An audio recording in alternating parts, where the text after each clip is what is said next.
시편 27편입니다. 오늘은 시편 27편은 대단히 특이한 시편입니다. 상당히 특색이 있어서 다른 시편과 상이한 것이 있습니다.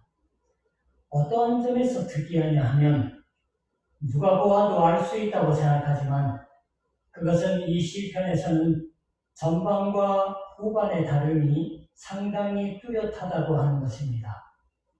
1절부터 6절까지가 제1부, 그 속에 느껴지는 시인의 기분이라는 것과 그 다음에 7절부터 마지막까지의 후반부 2부라고 오늘은 불러봅니다. 기세를 비교하면 상당히 다릅니다. 전반의 기세는 상당히 활기차고 신앙이 약동하고 있습니다.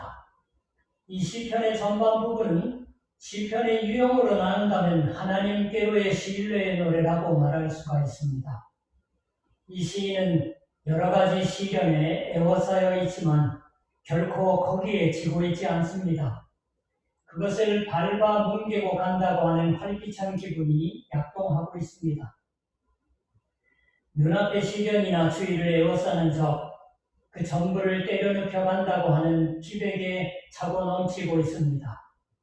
그런데 7절 이하를 보면 같은 시인이 썼다고는 생각되지 않을 만큼 기분이 일변하여 시인은 탄식하고 호소하고 괴로워하여 기도하고 있습니다. 이것은 지금까지 나왔던 탄식의 노래의 장르에 들어갑니다.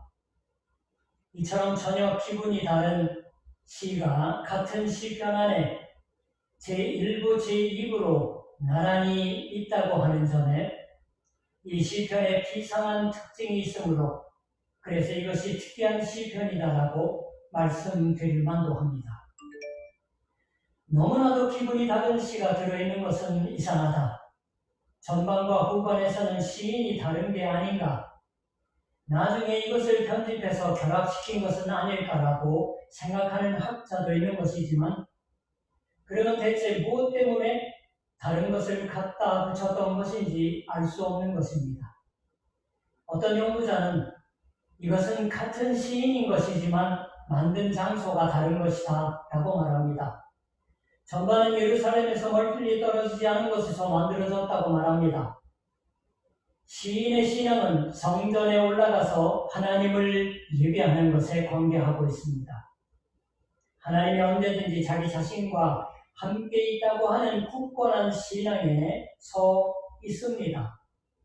그런데 그가 예루살렘에서 자기 집으로 돌아와서 이번에는 번민 속에서 하나님께 소리쳐 부르는 탄식의 노래를 노래했던 것이다라고 말하는 것입니다.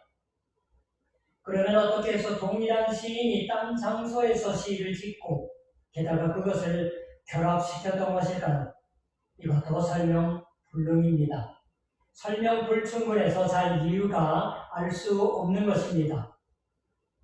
저는 이것은 역시 이 시인은 같은 사람이다라고 생각합니다. 이 시인은 제1부에서는 신앙의 싸움의 승리를 노래하고 있습니다.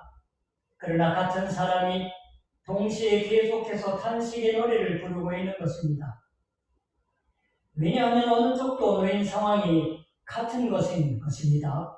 제1부 쪽에서도 이 시인은 원수에게 적에게 둘러싸여 있다고 노래하고 있습니다. 2절, 악인들이 내 살을 먹으려고 내게로 왔으나 나의 대적들, 나의 원수들인 그들은 실족하여 넘어졌도다. 2부 쪽에서도 같은 모양입니다. 12절, 내 생명을 내 대적에게 맡기지 마소서. 위증자와 악을 토하는 자가 일어나 나를 치려함이니이다. 이 1부 쪽에서도 시인은 적에게 둘러싸여 있습니다. 전에도 말씀드렸듯이 신앙이 두터운 사람일수록 적이 있는 것입니다. 좀 불가사의한 듯이 생각되지만 실은 그것이 사실입니다. 그리스도께서도 십자가에 못 박히셨을 때 그 주위에는 그를 비웃는 자가 가득 있었습니다. 동포인 유대 사람들이. 후세 철학자여 시인인 니코스 카잔자키스가 그의 소설 최후의 시험을 썼습니다. 그런데 이것을 1988년에 마틴 스코세이지라는 감독에 의해서 최후의 유혹이라는 영화로 나왔을 때에 한 사람의 인간으로서 갈등하는 예수 그리스도라는 그리스도상을 그려내서 굉장히 무리를 빌어낸 적이 있습니다. 예수 자신의 내면의 갈등으로서 마지막 시험과 싸우는 모습이 현대를 살아가는 우리에게 있어서 오히려 외부의 적이 바라는 비난과 비판보다는 스스로의 마음속의 신앙의 갈등이 더 심각하지 않을까, 적어도 제게 있어서는 그렇게 생각해 봅니다. 12절 후반에 위증자와 악을 토하는 자가 일어나 나를 치료함이니이다. 신앙이 뚜렷하면 할수록 그 사람의 행동이나 인간적인 결정은 이러니 저러니 비난이나 공격의 목표가 되기 쉬운 것입니다. 처음부터 저 사람은 어차피 터무니없다라고 생각하고 있으면 뭔가 있어도 역시 그렇군 하고 수긍하고 있을 뿐으로 비난 중상은 없습니다. 신앙 두터운 사람이라는 것이 되어 있으면 거기에 여러모로 중상하고 포근하는 그러한 사람이 나타나오는 법입니다.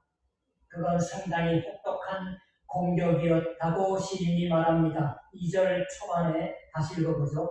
악인들이 내 살을 먹으려고 내게 왔으나 살을 먹을 일은 없겠죠. 인육을. 상당히 격렬하고 혹독하고 두려워할 공격이다라고 하는 셈이에요. 그러나 제1부에서는 그런 공격을 받을지라도 이 시인은 비난과 중상과 공격과 폭언을 조금도 두려워하고 있지 않습니다. 아무렇게도 생각지 않는 것 같아요. 여호와는 나의 빛이요 나의 구원이시니 내가 누구를 두려워하여 여같이 키운 자의 신앙을 고백합니다. 주님이 내 생명의 피난처이시니 세번역 후반이에요. 이것을 여호와는 내 생명의 능력이시니 능력이라는 부분을 일본어 성경이나 세번역은 피난처, 일본어 성경은 도리대 요새라고 번역을 하고 있어요. 여호와께서 경고한 요새의 힘으로 어떠한 공격을 받을지라도 꿈쩍도 안 하는 것을 내가 누구를 두려워하려 상당히 강한 표현입니다. 어떤 시련이나 어떤 걸려넘어짐이나 어떤 고난이 닥쳐와도 끄떡없다. 전부 박차버리겠다라고 잘 말하고 있습니다. 3절 군대가 나를 대적하여 쟁칠지라도 내 마음이 두렵지 아니하며 전쟁이 일어나 나를 치료할지라도 나는 여전히 태어나리라. 훌륭합니다. 그는 어째서 그와 같은 것을 말할 수 있느냐고 하면 그가 하나의 소원을 갖고 있기 때문인 것입니다. 4절 내가 여호와께 바라는 한 가지 일 그것을 구하리니 곧 내가 내 평생에 여호와의 집에 살면서 여호와의 아름다움을 바라보며 그의 성전에서 사모하는 그것이라. 즉 하나님이 나와 함께 계시다고 하는 신앙으로 말미암아 그가 현재 지탱이 되고 그리고 늘 믿음의 싸움에 있어서 승리에 갈 수 있다라고 소리 높여 신앙의 승리를 노래하고 있는 것입니다. 그의 기분이 고양되어 팽팽히 피아노 선처럼 팽팽하고 있는 셈이에요. 여기에는 틀림없이 이 시인의 멋진 신앙의 승리가 있습니다. 그런데 우리가 2부라고 얘기했던 7절 이하로 들어가면 이번에는 털컥 기분이 내려앉습니다. 이 시인은 이를테면 기가 죽어 있는 것입니다. 여호와여 내가 소리내어 부르짖을 때에 들으시고 또한 나를 긍휼히 여기사 응답하소서. 9절을 볼까요? 주의 얼굴을 내게로 숨기지 마시고 주의 종을 노하여 버리지 마소서. 주는 나의 도움이 되셨나이다. 나의 구원의 하나님이시여 나를 버리지 마시고 떠나지 마소서. 아주 방금 전까지 적에 대해서 당당한 승리의 노래를 부르고 있던 시인이 일변에서 도와주옵소서라고 말을 꺼내는 것이니까 깜짝 놀랄 수밖에. 저 용감한 자가 이제 망측한 꼴로 흐트러진 태도를 보여 그저 하나님의 손에 자락에 매달리는 수밖에 없다라고 하며 탄식하고 있는 것입니다. 역경에 빠져 그 속에서 타격을 입고 또한 거기로부터 기도하여 구하고 있는 것입니다. 기도하여 구하고 있는 자세는 똑같아요. 이 시편의 전반과 후반에서는 시인과 장소가 다른, 그것을 나중에 풀과 가위로 갖다 붙였던 것이라고 하는 사람이 사실상 풀과 가위로 자르고 붙여서 떼는 것이 아니라 우리가 읽는 우리말, 일본어, 영어 성경으로 번역이 되기 위해서는 문본이 정리되어야 하죠. 굉장히 오랜 세월 동안 구약 성경은 이제 이루어져 온 셈이에요. 그 과정의 편집을 거쳤다고 하는 것을 그런 식으로 표현을 하는 거예요. 그러한 사람이 나와도 무리는 없다고 생각될 만한 현저한 격차가 27편에 보이고 있습니다. 그러나 저는 그것은 한쪽 면밖에 보지 못하는 해석이 아닌가라고 생각을 합니다. 이처럼 전반은 팽팽한 피아노 선처럼 이제 탱기고 있던 믿음의 개성가가 후반이 되어서 뚝 떨어져 탄식으로 바뀌어가는, 그걸 그대로 여기 27편에 싣고 있다고 하는 것이 저는 성경의 실로 깊은 인간의 약함의 동정이 담겨져 있는 것이 아닌가라고 생각하는 것입니다. 어떤 때에는 연승이에요. 패배를 모릅니다. 가는 곳마다 적수가 없고 파죽지세로 눈앞에 적을 짓밟아가는 그러한 때가 있었나 하고 생각하면 그 똑같은 사람이 뚝 떨어져 기죽어 있는, 믿어지지 않을 만큼 슬럼프의 진흙탕 속에서 발버둥치고 있는 것입니다. 마치 지킬과 하이드처럼 분열하고 있는 것이 실은 거짓없는 인간의 현실의 모습인 것이 아닐까요? 저는 이 시를 두 명의 딴 사람이 만든 것으로 나중에 갖다 붙였던 것이다 라고 생각하는 것은 그러한 인간의 현실을 모르는, 말하자면 믿음 생활, 교회로 산다고 하는 것을 외면한 책상 위의 학문이 아닌가라고 생각합니다. 감히 말하자면 27편의 이러한 표현은 조울병의 시적인 표현입니다. 제가 어떤 신경과 의사에게 들은 말이 있는데요. 어떤 때는 되게 건강하고 씀씀이가 너무 해퍼서 홋카이도에 가족끼리 여행을 가서 곰을 한 마리 온통 주문해가지고 먹자라고 했던 사람이, 가족을 놀래키는 몸기 있었던 분이 얼마 지나지 않아서 의기소침해져서 집으로 돌아와서 말해요. 마누라 미안해, 얘들아 용서해라 하고 우는 모습을 보였다고 하는 거죠. 이건 틀림없이 병이지만 그 정도의 차이다 라고 말합니다. 이런 기분의 파도는 어느 분에게도 실은 있다라고 말하는 것이에요. 지난달에는 기운이 넘쳐 있었는데 하고 생각하면 이달은 꼼짝달싹 못하고 있다. 문제는 정도의 차이지 그러한 기분의 파도는 어느 분에게도 있다. 그렇게 말 들어보면 확실히 저도 그렇습니다. 이 시인은 1절부터 6절까지라고 하면 적에게 애워싸여 있을지라도 도무지 근심하지 않습니다. 승리를 향하여 매진하고 있을 뿐이에요. 그게 이처럼 급전직하 나락의 바닥에 떨어져 있습니다. 7절 이하를 보면 이것이 실로 인간이라는 것이 아닐까요? 우리의 믿음 생활의 실정이 아닐까라고 생각을 해봅니다. 여러분이 아니라 저와 같은 사람일지라도 신앙의 싸움이 격렬하면 격렬할수록 사람은 지친다라고 어떤 분이 말씀하고 있습니다. 신앙인은 지칠 리가 없다라고 말하는 것은 현실을 모르는 분이에요. 이 시인은 전반에서는 적으로부터 어떤 중상과 폭언이 있어도 굴하지 않으며 내 길을 간다라고 하는 기력에 차서 돌진하고 있던 것이지만 그렇게 고양된 기분은 24시간도 계속되지 않습니다. 저 같은 경우는 2시간도 계속되지 않을 때가 많아요. 정신적으로 비상하게 긴장하면은 그 후에 오는 것은 허탈해요. 펑 떨어지는 거예요.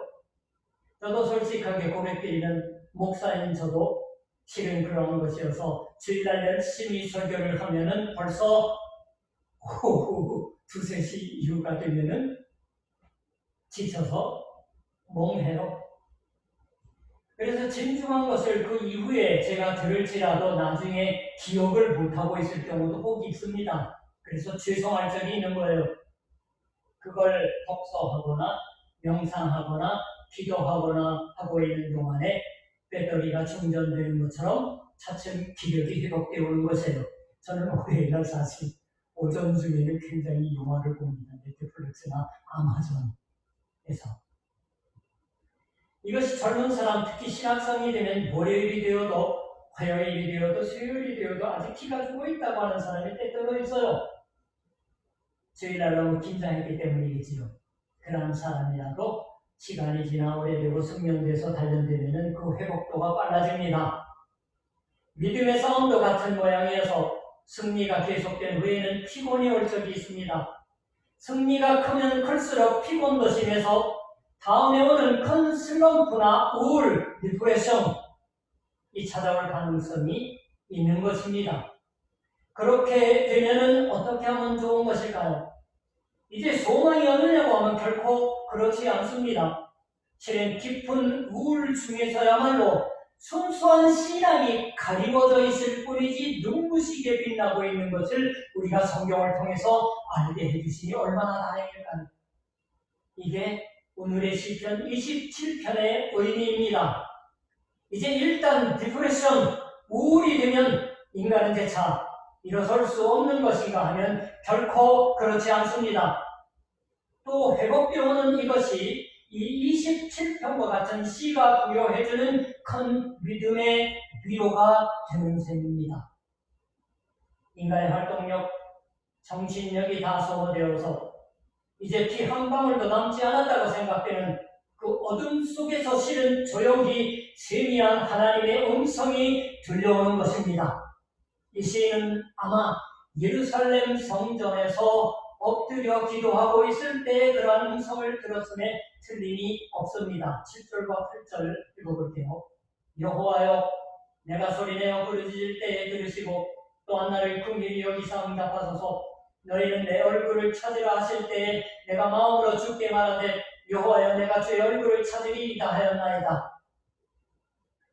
그에게는 내 얼굴을 찾으라고 하는 하나님의 음성이 들려왔던 것입니다. 이 얼굴이란 글자 그대로의 얼굴이라고 하기보다는 인격을 말합니다. 즉 하나님과의 인격적인 교제를 구하라, 찾으라고 말하셨던 것이에요.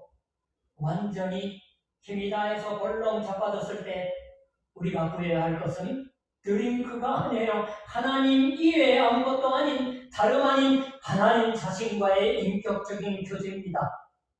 사람의 위로를 구해도, 남편에게, 아내의, 자식의 위로를 구해도 여간에서 참된 위로가 얻어지는 게 아닙니다. 그러나 조용한 마음으로 귀를 기울일 때 조용하고 세미한 음성이 들려옵니다. 저 유명한 연자 엘리야가 갈멜산 위에서 바알 선지자들 몇백 명과 격렬하게 싸운 후에 지칠 대로 지쳐버린 페니키아 사람인 아합 왕의 왕비인 이세벨이 뭐라고 한 말을 두려워해서 광야로 도망쳐 들어갑니다. 그래서 로뎀나무 아래 앉아서 주님, 이제는 더 바랄 것이 없습니다. 나의 목숨을 거두어 주십시오라고. 세번역에 열왕기상 19장 4절. 여러분, 한국에는 큰 교회들이 쉼터 같은 거 만들 때 로뎀이라고 하는 이름으로 짓는 경우가 많은 것은 그런 의미예요.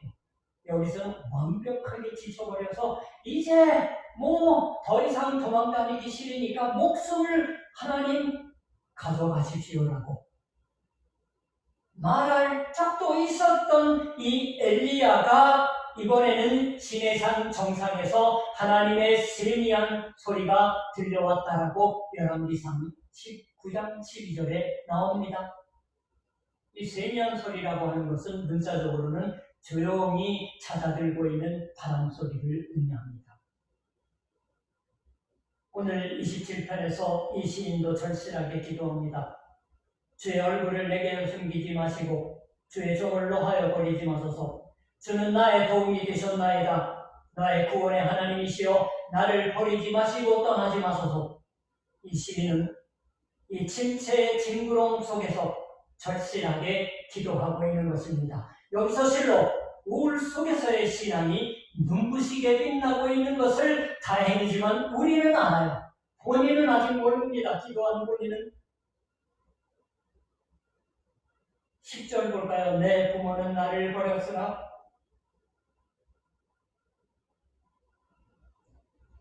여호와는 나를 영접하시리이다. 부모가 자기를 버렸다고 밖에 생각이 안 되는 이것보다 더 혹독한 현실이 달려없겠지요. 자신이 제일 신뢰하고 있는 아버지나 어머니 막상 닥치면은 진정한 의지가 못 됩니다. 즉 의지하고 싶은 인간이 실은 의지가 안 된다고 하는 사정을 알아버리는 거예요. 그 후에 히브리어 본문에는 그러나 와라고 하는 기분이 많이 들어있어요. 그러나 내 부모가 날 버렸지만 그러나 우리말 성경도 일본어 성경도 안 나와요. 그러나가 굉장히 중요합니다. 그러나 주가 나를 받아들여 주시리이다. 여호와가 나를 영접하시리이다. 내 부모가 나를 버렸지만 그러나 주께서 나를 받아들여 주실 것이다라고. 이 그러나 안에 시인의 신앙이 간직되어 있습니다. 나의 아버지나 어머니도 진짜 힘들어 할 때 나의 의지가 안 된다. 어떻게 보면 날 본체만 채 하는 게 아닐까라고. 그러나 여호와께서는 그래도 나를 받아들여 주시겠지요. 이 그러나라는 한마디 말 속에 이 시인의 우울함 중에서의 신앙 고백이 있는 것입니다. 원기발랄해서 활기 있게 전진하고 있을 때에는 확실히 그 사람의 믿음은 눈부시게 빛나고 있는 것처럼 볼 것입니다. 그러나 싸움이 격렬하여 지칠 대로 지쳐있으며 기분이 내려앉을 때일지라도 그 속에서야말로 정말로 깊은 신앙의 고백이 하나님께 받아들여지는 것입니다. 그러나 주께서 우리를 받아들여 주시겠지요. 이 세상에서 제일 신뢰하고 있던 자에게 자신이 실망했다라는 말을 하게 될지라도 그건 자기가 멋대로 그린 허상이었던 것이 아닐지도 모릅니다. 죄인에 지나지 않는 인간에게 너무나도 의존했던 말을 깨닫게 하심인 줄도 모릅니다. 이는 내 안에 있는 우상에 배신을 당했을 때야말로 하나님께로의 진정한 신앙이 뿜어져 나오는 것이 아닐까요? 여호와여 나의 발이 미끄러진다고 말할 때에 주의 인자하심이 나를 붙드셨사오며 시편 94편의 시인도 이렇게 노래했습니다. 또 시편 116편 중에도 역시 우울한 중에서의 하나님 신앙이 나옵니다. 7절 내 영혼아 네 평안함으로 돌아갈지어다. 여호와께서 너를 후대하시리로다. 10절 내가 크게 고통을 당하였다고 말할 때에도 나는 믿었도다. 내가 크게 고통을 당하였다고 말했을 때도 믿었다. 여기에 진정한 신앙의 진실이 있습니다. 만사가 순조로울 때 하나님을 믿는다. 물론 소중합니다. 만사가 순조로울 때 하나님을 떠나는 사람도 많아요. 그렇지만 그것만으로서는 모자랍니다. 만사가 잘 안 풀릴 때, 일이 뜻하는 것마다 어긋났을 때, 실로 낙담과 우울함 중에서야말로 세미한 하나님의 소리가 들려오는 것입니다. 일본말로 카미모 호도케모 아르모노가 신도 부처모 있을까 보냐라고 내팽겨쳐 버리는 것이 아니라 내가 크게 고통을 당하였다고 말할 수밖에 없던 그때에도 믿었다라고. 여기 시편에 무한한 위로가 있는 것이라고 저는 믿습니다. 기분이 침울해지고 걸려 넘어집니다. 이것은 신앙에 있어서 반드시 마이너스인 것이 아닙니다. 그건 시련이에요, 확실히. 오히려 신앙이 한 단 깊어지고 높여져가는 기회여서 붙잡아야 할 것이 아닐까요? 믿음 생활은 결코 직선적으로는 전진하지 나아가지 않습니다. 우리의 신앙생활은 나사원 계단을, 회전 계단을 올라가는 듯한 것이라고 생각을 해봅니다. 어떤 때는 전진하고 어떤 때는 후퇴해요. 같은 것을 반복하고 있는 것처럼 보입니다. 그러나 그렇지 않습니다. 올라가고 있는 것이에요. 우울이란 그 그늘의 부분을 말합니다. 여기에 갈림길이에요. 일단 우울한 중에 들어가도 그것으로 마지막이 아닙니다. 그 다음에 빛 가운데로 올라가기 위한 필연적인 코스를 우울 중에서 발견하는 사람과 하지 못하는 사람의 차이가 있지 않을까요? 히브리서 12장을 봅니다. 너희가 처음은 징계를 받기 위함이라. 하나님의 아들과 같이 너희를 대우하시나니 어찌 아버지가 징계하지 않는 아들이 있으리요. 무릇 징계가 당시에는 즐거워 보이지 않고 슬퍼 보이나 후에 그로 말미암아 연단받은 자들은 의와 평강의 열매를 맺느니라. 여기에 큰 희망이 있습니다. 하나님은 지금의 시련이나 고난을 반드시 언젠가 즐거움으로 바꾸어 주신다고 성경이 말씀합니다. 그 아침이 반드시 찾아옵니다. 밤이 아무리 길지라도. 우리가 공경에 빠져들었을 때 그 속에서 자기 연민에 빠져들어서는 안 됩니다. 이 시편이 가르쳐주고 있는 것처럼 먼저 조용히 모든 의지해 오던 것들을 내려놓고 세미한 바람이 잦아드는 듯한 하나님의 음성을 듣고 하나님의 얼굴을 찾는다고 하는 것만큼 중요한 게 있을까요? 어둠 속에서야말로 진짜 빛이 보인다고 합니다. 우리는 낮 시간에는 별을 볼 수 없지만 깊은 우물 바닥에 있으면 낮 시간이라도 별이 보인답니다. 그렇더라도 물이 많은 우물 속에 빠져보지 마십시오. 너무 깊은 우물, 물이 말라버린 우물 속에 우물을 파는 작업을 하는 사람들의 과거의 고백이에요. 대낮인데 깜깜한 그 어둠 상당히 깊은 속에 지금 별이 보인대요. 전 모릅니다. 보인다고 하니까 보인다고 하는데. 바꿔 말하면 우울한 어둠 같은 속에서야말로 하나님의 빛을 보게 하시는 줄 믿습니다. 밤의 어둠 속에서야말로 주는 나의 빛, 그런 고백이 생겨나는 게 아닐까요? 우리는 이 세상에 있어서 갖가지 시련과 고난에 둘러싸여 어떤 때에는 걸려 넘어집니다. 이 시인처럼 내 부모로부터 버림받았습니다라고 그렇게 말하지 않으면 안 될 듯한 현실이 때로 있을지 모릅니다. 그러나 주께서 우리를 맞아주십니다. 내가 크게 고통을 당하였다고 말할 때에도 나는 믿었도다. 우울한 중에서의 신앙 고백, 그것이 여기서 환하게 빛나고 있습니다. 우리도 종종 어떤 때는 우쭐하고 어떤 때는 낙담합니다. 그런 우리를 격려하고 도와서 이끌어주시는 말씀의 빛이 오늘의 시편 27편에 있는 것을 한 주간 경험하시기 바랍니다. 너는 여호와를 기다릴지어다. 강하고 담대하며 여호와를 기다릴지어다. 우리도 어떤 때에 놓일지라도 끊임없이 여호와를 기다릴지어다라고 촉구되고 있습니다. 기다릴지어다라고 하는 히브리서의 옮겨놓은 우리말은 전에도 말씀드렸던 것처럼 하나님 쪽에서 던져주신 생명줄을 붙잡고 단단히 잡고서 걸어가는 그 상태를 기다릴지어다래요. 기도하시겠습니다. 하늘에 계신 아버지 하나님, 6월 첫 번째 주일 아침 8주간 만에 하나님 앞에 불려 모아져 하나님의 거룩하신 이름을 찬양하게 하여 주시니 감사드립니다. 우린 참으로 연약하고 온갖 활력이 다해버렸다고 여겨질 때가 곧잘 있습니다.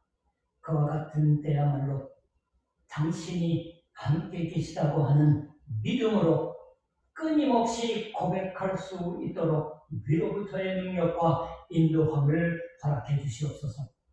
아무쪼록 그와 같은 때 내 얼굴을 구하라고 조용하고 순이한 음성을 우리에게 듣게 하옵소서. 나날의 믿음의 싸움 속에서 항상 주가 함께 계시며 우리를 지탱하여 주시고 새로운 힘을 부여하시며 독수리처럼 날아오르는 자가 되게 하여 주시옵소서. 말로 닿을 수 없는 감사와 소원 우리 주 예수 그리스도의 이름으로 기도드립니다. 아멘.